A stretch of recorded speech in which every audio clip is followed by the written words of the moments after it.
इस दुनिया में हर एक इंसान खुद से कई वादे करता है। फॉर एग्जाम्पल, हर रोज 1 घंटा किताब पढ़ना, या फिर 21 दिन तक यह काम करूंगा, या फिर वह काम छोड़ दूंगा। हर इंसान अलग होता है और उसके वादे भी अलग अलग। पर बात यहाँ पर आती है कि 90% लोग खुद के किए हुए वादे को पूरा नहीं कर पाते, और यह वादा पूरा नहीं करने की वजह से उनको एक आदत लग जाती है, और यह आदत असफलता का बहुत बड़ा कारण है। इसलिए हम आज आपके लिए ये कहानी लेके आए हैं। मुझे लगता है कि आपको इस कहानी से बहुत कुछ सीखने को मिलेगा। कहानी शुरू करते हैं। मोहित एक रनर था। उसका सपना ओलंपिक जीतना था। वो हर बार मैराथन में हिस्सा लेता था, लेकिन आज तक कोई भी मैराथन पूरा नहीं कर पाया, और इस बात पर उसे बहुत अफसोस था। वो खुद में ही खुद से हारने लगा था, पर उसने अभी तक हार नहीं मानी थी। वह कोशिश पे कोशिश किए जा रहा था। हर साल मोहित मैराथन में हिस्सा लेता, पर उसे पूरा नहीं कर पाता था। वह मैदान में जाते ही अपने कॉम्पिटिटर को देख होपलेस हो जाता। उसके सामने खुद से खुद की कमियां निकालना, खुद पर विश्वास नहीं रख पाता था।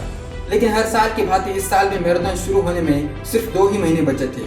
मोहित ने रोज कसरत और दौड़ लगाना शुरू कर दिया, और उसने खुद से वादा किया कि इस बार मैराथन जरूर करूंगा। इस फैसले के बाद उसने कड़ी मेहनत चालू कर दी और रोज कुछ ज्यादा अपनी क्षमता को बढ़ाने लगा। महीनों की मेहनत थी और वो दिन आ गया जिसका मोहित को बेसब्री से इंतजार था। हाँ दोस्तों, आपने सही सोचा, मैराथन।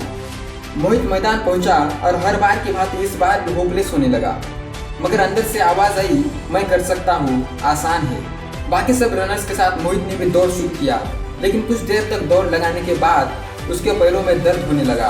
उसे लगा इस बार भी नहीं हो पाएगा, लेकिन खुद को उसने काबू में किया और बोला, मोहित अगर दौड़ नहीं पा रहे हो तो जॉगिंग ही कर लो, लेकिन आगे बढ़ो। मोहित ने जॉगिंग करना शुरू किया, मतलब पहले के मुकाबले जरा धीमा हो गया।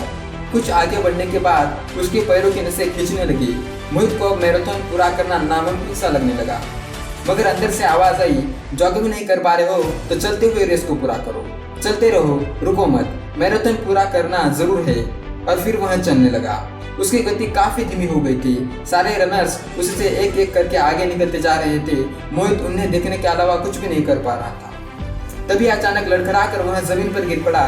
जमीन पर पड़े पड़े उसके दिमाग में ख्याल आने लगा कि इस बार भी मैराथन पूरा नहीं कर पाऊंगा। तभी मोहित के अंदर से एक आवाज आई जिसने कहा, उठो मोहित, चल नहीं पा रहे हो तो रेंगते हुए रेस को पूरा कर दो, फिनिश लाइन अब ज्यादा दूर नहीं है। मोहित रेंगते हुए आगे फिनिश लाइन को किसी तरह से पार कर लिया, और जो खुशी, जो सेटिस्फैक्शन उसने फील किया, वो इससे पहले उसने कभी नहीं किया था। दोस्तों, इस कहानी से हमें यह सीख मिलती है कि मोहित मैराथन जरूर हारा था, पर उसने खुद से किए हुए वादे को पूरा किया। मोहित ने खुद का डिसीजन लेने के बाद खुद का इंसल्ट नहीं होने दिया। मोहित रोज मेहनत करता था। उसका रास्ता कठिन जरूर था, पर मुश्किल नहीं। एक लाइन है जिसे मैं कहना चाहूंगा कि लहरों से डरकर नौका पार नहीं होती, और कोशिश करने वालों की कभी हार नहीं होती। तो दोस्तों, कोशिश करते रहिए। किसी भी काम को करने से पहले 1000 बार सोचिए, लेकिन जब एक बार फैसला ले लिया तो उसे पूरा करने में जी जान लगा दो। अगर आप ऐसा हमेशा करते रहोगे तो सफलता निश्चित है। Thank you.